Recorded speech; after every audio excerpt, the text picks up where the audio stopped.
Sir చెప్పారు BS వాళ్ళకి సంబంధించి 3 years నుంచి బిల్స్ రాలేదని. ఇక్కడ వచ్చిన పిల్లల్ని ఆపని చెప్పారు. ఆ బిల్లు రాంది ఇయ్యంది ఎవరు? అది గవర్నమెంట్ సార్. గవర్నమెంట్ కదా, మరి గవర్నమెంట్ని ప్రశ్నించక మీరు పిల్లల్ని బయట నిలబెట్టిస్తే ఎట్లా? అది మనకు తెలియదు సార్. సార్ చెప్పిన మనం చేస్తున్నాం. వాళ్ళ చదువులు నాశనం అవుతాయి కదా సార్. అది సార్ చెప్పింది సార్. అది మనం ఇక్కడ పని చేస్తాం, సార్ చెప్పిన మనం చేయాలి కదా. అయితే వీళ్ళకి అలౌడ్ లేదా? అది సార్ చెప్పింది సార్. పేరెంట్స్ వస్తే పేరెంట్స్తో మాట్లాడి పంపించేసేయండి అని చెప్పాను. పేరెంట్స్ వచ్చారా? వీళ్ళ పేరెంట్స్ సార్? సార్ ఏంది ఇష్యూ ఏంది చెప్పండి. 3 సంవత్సరాల నుంచి వాళ్ళకి బిల్లులు రావట్లేదంట సార్. దసరా సెలవులు అయిపోయాక మా పిల్లల్ని రావద్దని వాళ్ళు ఒక లెటర్ కూడా ఇచ్చారు సార్. స్కూల్ యాజమాన్యం లెటర్ కూడా ఇచ్చారు. అయితే ఈరోజు పిల్లల్ని తీసుకొస్తే అట్లానే తీసుకెళ్తారు అనుకుని పిల్లల్ని తీసుకొస్తే వాళ్ళు మేము పంపించాం అంటారు సార్. ఈ సమస్యని మేము ఎక్కడ చెప్పుకోవాలో కూడా మాకు అర్థం కావట్లేదు సార్. కలెక్టర్ దగ్గరికి వెళ్ళాలని మేము అనుకుంటున్నాం. అందరం కలిసి కలెక్టర్ని కలిసి మా సమస్య ఇంతకుముందు ఫస్ట్ స్టార్టింగ్లో కూడా ఇదే సమస్య సార్. మళ్ళీ ఇప్పుడు కూడా ఇదే మాకు బిల్లులు రావట్లేదని వాళ్ళు అంటారు. గవర్నమెంట్ ఏమో దీని గురించి ఏం స్పందన లేదు. మరి మా పిల్లలు ఈ భవిష్యత్తు దెబ్బతింటుంది కదా సార్. ఇట్లా మీ పిల్లలు ఏ క్లాస్ సార్? మా పాప 6వ తరగతి సార్. సార్ మీకు ఎంతమంది పిల్లలు? ఒకటే పాప సార్, 3rd class చదువుతుంది. జూన్ నెల నుంచి మేము సార్ని ప్రతిరోజు కలెక్టర్ మేడాన్ని ఒక 3 సార్లు కలిసినాం, మంత్రి గారిని కలిసినాం, డిఓ మేడాన్ని కలిసినాం, అందరిని కలిసినాం సార్. అందరూ ఇప్పిస్తామని చెప్తారు, పిల్లల్ని పంపించమని చెప్తారు. సార్కి వచ్చి చెప్తే పంపిస్తాం, సరే ఓకే మేడం అంటారు. మళ్ళీ తర్వాత ఒక 5-10 days కాగానే మళ్ళీ ఇదే మూమెంట్ సార్. ఇప్పుడు పిల్లల్ని బయట నోటీస్ ఏమని పంపించారు? అది ఫీజులు రావట్లేదు, అవి వస్తేనే స్కూల్కి వాట్సాప్ ద్వారా చూపించడం పంపిస్తాం సార్. చూపెట్టండి. మీరంతా పేరెంట్స్ సార్? పేరెంట్స్. ఏ క్లాస్ రా నన్ను? 6th class. ఎందుకు బయట నిలబడ్డారు నన్ను? పైనుంచి పైసలు వస్తలేవంట. ఆ పైసలకి నీకేం సంబంధం రానైనా? ప్రభుత్వాన్ని కదా వాళ్ళు అడగాల్సింది. ప్రభుత్వం చెప్తేనే కదా మీరు దీంట్లో వచ్చింది. మీ స్థాయికి తగ్గట్టు వేరే పాఠశాలలో చదివించుకునేటోళ్ళు. ప్రభుత్వం ఇక్కడ జాయిన్ చేయించి మిమ్మల్ని ఇబ్బంది పెట్టడం. నువ్వే క్లాస్ రా నాన్న? నువ్వే క్లాస్ రా నాన్న? 5th. అసలు ఎందుకు బయట ఎందుకు నిలబడ్డారో మీకు తెలుసా? ఏమన్నా బయట ఎందుకు నిలబడ్డారు మీకు ఎవరికన్నా తెలుసా? ఎందుకు మీరు అందరూ మీ క్లాస్ వాళ్ళంతా లోపల ఉన్నారు కదా, మీరు ఎందుకు బయట ఉన్నారు?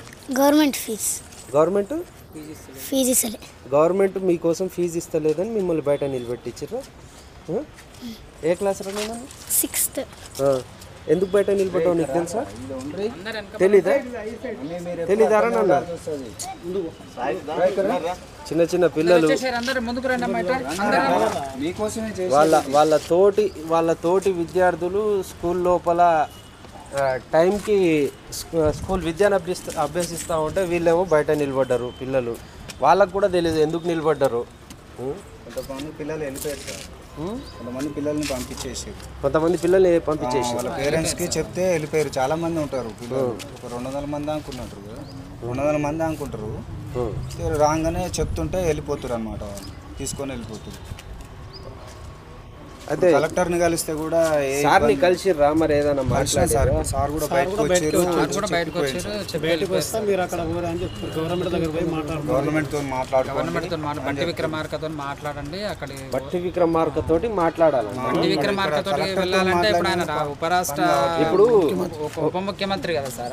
ఒకటి చిన్న డౌట్, బెస్ట్ 11s కింద పిల్లలు ఇక్కడ ఈ ఒక్క స్కూల్లోనే చదువుతారా? వేరే స్కూల్లో కూడా అన్ని స్కూళ్ళల్లో ఇంతే ఎలా కొట్టేసారంట? వీళ్ళకు స్టేట్ వైజ్ గా యూనియన్ తరఫున అసోసియేషన్ తరఫున ఉన్నాయంట సార్. యూనియన్ ఉన్నదంట. యూనియన్ ప్రకారం మేము ఫాలో అవుతున్నాము, అందరం ఒకే నిర్ణయం మీద. అంటే ప్రైవేట్ స్కూల్లో యూనియన్, వీళ్ళ యూనియన్ ఉంది కాబట్టి చిన్న పిల్లల భవిష్యత్తు సార్. బేసిక్స్ ఇప్పుడే వాళ్ళ పిల్లలకు నేర్చుకోవాల్సిన బేసిక్స్ ఇప్పుడే ఉన్నాయి. వాళ్ళ లైఫ్ నిలబడాల్సిన సమయం ఇదే. వాళ్ళు భవిష్యత్తులో కార్యాచరణకు ముందెళ్లాల్సిన చిన్నపిల్లల యూతాలు వాళ్ళని తీర్చిదిద్దాల్సిన సమయంలో వాళ్ళు గవర్నమెంట్ కానీ ఇక్కడ పాఠశాల యాజమాన్యం కానీ తీసుకోవాల్సిన నిర్ణయం అనేది కరెక్ట్ కాదు. ఈ ఈ కక్షపూరితమైన ఏమైనా ఉంటే అది గవర్నమెంట్తో దాన్ని ఫైట్ చేసి తీసుకోవాలి, కానీ పిల్లల మీద కక్షపూరితం అనేది చూపెట్టకూడదు. వాళ్ళు రేపు ఎదిగే పిల్లలకు ఎదిగే భవిష్యత్తు తీర్చిదిద్దే మనోభావాలు దెబ్బతింటాయి. వాళ్ళు ఎదిగే పిల్లలకు ఎంతో విద్యను అభ్యసించాల్సిన సమయం ఇది. విద్య ఎంతో బుద్ధులు నేర్పే సమయం. అంబేద్కర్ కూడా చదువుకొని రాజ్యాంగం రాసిన వ్యక్తి. అలాంటి రాజ్యాంగం రాసే నిబద్ధతతో ఉన్న పిల్లలకు ఇట్లా శిక్ష విధించడం అనేది కరెక్ట్ కాదని మా ఉద్దేశం సార్. వీళ్ళ పిల్లల్ని చదివిస్తుందని మాట ఇచ్చింది కాబట్టి వాళ్ళు మీ స్కూల్లోకి జాయిన్ చేయించారు. ఇప్పుడు ఆల్రెడీ సిలబస్ ఆల్ కంప్లీటెడ్. ఇప్పుడు మీరు రావద్దు అని బయట నిలబెట్టిస్తే చిన్న చిన్న పిల్లలు కదా సార్. చెప్తానండి నా బాధ అసలు ఎట్లా నేను చెప్తానండి. It is a state decision, not my individual decision. Entire state 30,000 students సంబంధించింది, 30,000 పేరెంట్స్ సంబంధించింది. It's a state decision. June 12th నాడే ఓపెన్ చేయలేము మేము.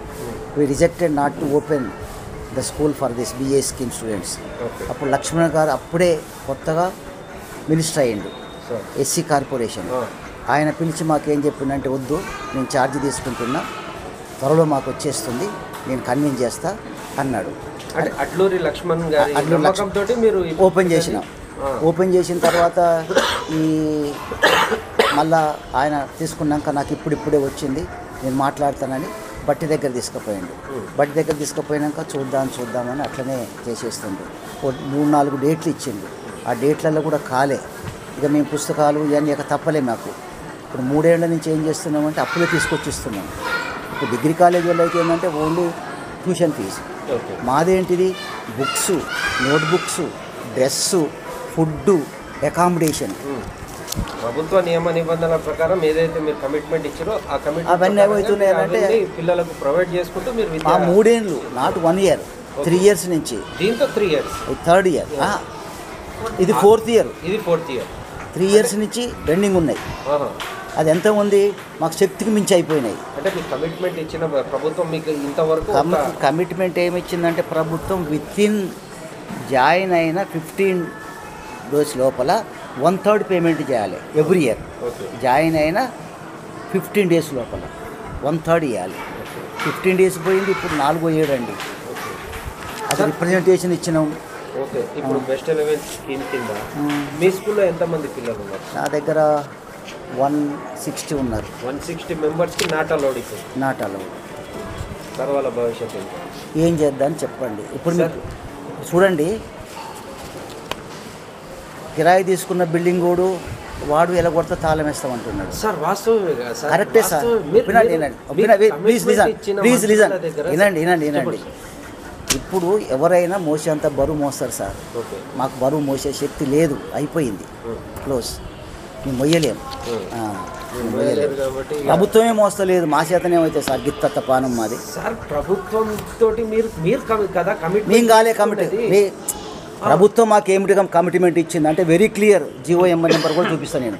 క్లియర్గా ఇచ్చింది, సెలెక్ట్ అయిన పిల్లలకు మీరు ఇది ఇవ్వాలి.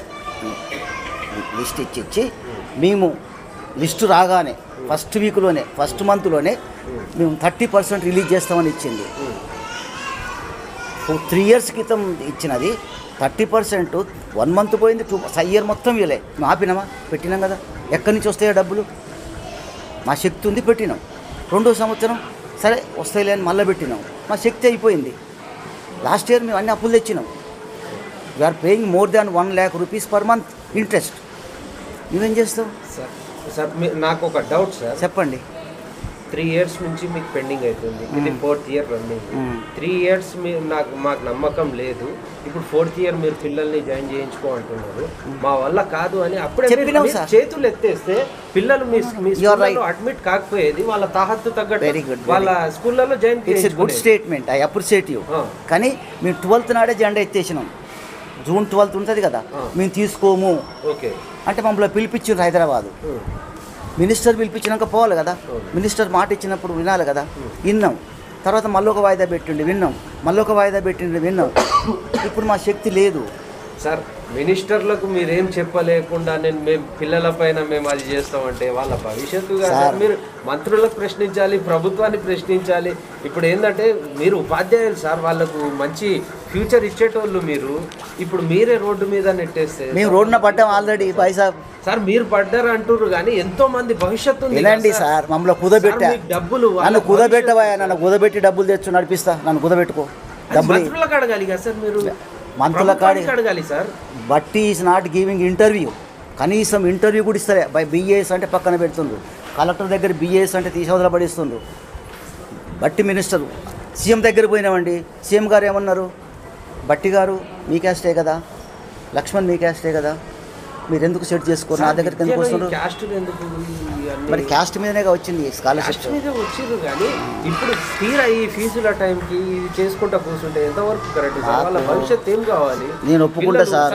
సార్ గేట్ బయట చూడండి సార్, చిన్న పిల్లలు ఉన్నారు సార్, వాళ్ళకి కూడా తెలియదు అసలు మేము ఎందుకు బయట నిలబడి ఉన్నామో. సరే sir bye sir, bye sir, మేము 1 month నుంచి నోటీసులు ఇచ్చినాం, వాట్సాప్ చేసినాం, పర్సనల్గా వీళ్ళ సంతకాలు తీసుకున్నాం, రావద్దని చెప్పినాం. Even SC commission central government కూడా ఇచ్చినాం, ఇట్లా జరుగుతుంది, అన్యాయం జరుగుతుంది, పిల్లల భవిష్యత్తు పాడవుతుంది, మీరు ఇన్వాల్వ్ కమ్మని ఎస్సీ కమిషన్ సెంట్రల్ కూడా ఇచ్చినామండి. అక్కడ లేదు సార్, ఏం చేయను. ఇక్కడ కూడా ఎస్సీ కమిషన్కి ఇచ్చినాం. సిస్టమేటిక్ ఇచ్చే తప్పని పరిస్థితుల్లో మేమేం చేయలేకపోతున్నాం. మాకు మాత్రం బాధ ఉండే సార్, రోజు చదువు చెప్తున్నాను, నిలబెడితే ఎంత బాధ అనిపిస్తుంది. వాడు చదువుకోవడానికి సంచేసుకొని వచ్చినోని 36 ఏళ్ళ స్కూల్ నడుస్తుంది, ఎంత బాధ అనిపిస్తుంది. టోటల్ స్టేట్ వైడ్గా ఉన్న మీ యూనియన్ అంతా మొత్తం టోటల్ చేసేసారు. టోటల్ ఎంతమంది students total? 30,000 members state wide. నల్గొండలో ఎంతమంది ఉంటారు సార్? నల్గొండ దాదాపు ఎంత ఉంటారు, అంతా కలిసి 1000 లోపలనే ఉంటారు. 30,000 మంది విద్యార్థుల జీవితంతో ప్రభుత్వం ఆటలాడుతుంది sir. This is not correct sir. అది ఏం చేస్తాం సార్? ఇప్పుడు వాళ్ళు మినిస్టర్ కానీ వాళ్ళు కానీ హాస్టల్లో ఉండి చదువుకొని వచ్చిన వాళ్ళే, వాళ్ళు ఏమో పెద్దగా ఉన్నోళ్ళు ఏం కాదు. మళ్ళీ అంత వచ్చిన వాళ్ళు, అరే నా జనరేషన్ వస్తుంది, నా క్యాస్ట్ వస్తుంది, నా జనరేషన్కు నేనేం చేస్తున్నా, ఇప్పుడు నువ్వు చేయబోతే ఫార్వర్డ్ వాళ్ళు ఎందుకు చేస్తారా? విద్యాశాఖ మంత్రి కూడా మన ముఖ్యమంత్రి గారే కదా సార్. చెప్పినాం సార్, మంత్రి దగ్గర కూడా పోయినాం, నా చేతులు ఏం లేదు, బట్టి గారిని అడగమంటారు. బట్టి గారు అపాయింట్మెంట్ ఇయ్యరు. మాకెంత మిషన్స్ సార్, స్మూత్గా పోయే దాంట్లో స్మూత్గా అసలు బయటికి వెళ్ళకుండా నడిపే బడిని ఇది తీసుకున్నాక నిశ్చలమైన బాయిలో గుండెత్తేసినట్టే అలలు వచ్చి అటు వచ్చి ఇటు వచ్చి వాళ్ళ నోట్లే వీళ్ళ నోట్లే. ఎందుకు మంచి చెడ్డ పేరు? మేమేం తప్పు చేసినాం? మీరు మంచి ఉద్దేశమే తీసుకున్నారు కానీ ప్రభుత్వం సరి అయిన రెస్పాన్స్. అసలు ఎందుకు ఇంత నెగిటివ్ వచ్చింది? డిగ్రీ కాలేజ్ వాళ్ళకి సార్ ఇచ్చిండ్రు, మాట ఇచ్చిండ్రు, మాకు అంతకుముందు మాట ఇచ్చిండ్రు, మాకెందుకు ఇవ్వలేదు? అరే 50% చేయకపోయినాం, ఇంకో 50% 6 నెలలు తీసుకోపోయినారు సార్. మీ యూనియన్ ప్రెసిడెంట్ ఎవరు సార్? మన లింగారెడ్డి అని సూర్యాపేట. ఆయన మాట్లాడుతూనే ఉండు కానీ మాట్లాడుకుంటూ చేస్తున్నాం. అసలు మేము చేయని ప్రయత్నం లేదంటే ఎన్నిసార్లు పోయినాం. లక్ష్మణ్ ఊరికైతే 1 డజన్ సార్లు పోవచ్చు మేము. సార్ ప్రెసిడెంట్ గారి నెంబర్ ఉంటే ఇస్తా సార్, మీరే కలపండి, ఫోన్ కలపండి. ఇట్లా మీడియా వచ్చింది. మీ వ్యాపారం అభివృద్ధి కావాలని కోరుకుంటున్నారా? అయితే వెంటనే క్యూనస్ని సంప్రదించండి. Schools, colleges, banks, shops, office promotions, land promotions, political promotions, restaurant promotions, hospital promotions, పుట్టినరోజు వేడుకలు, శుభకార్యాలు, వ్యాపారాలు ఏవైనా, సందర్భం ఏదైనా ఇప్పుడే క్యూనస్ ద్వారా తెలియజేయండి. మీ వ్యాపారాన్ని అభివృద్ధి చేసుకోండి.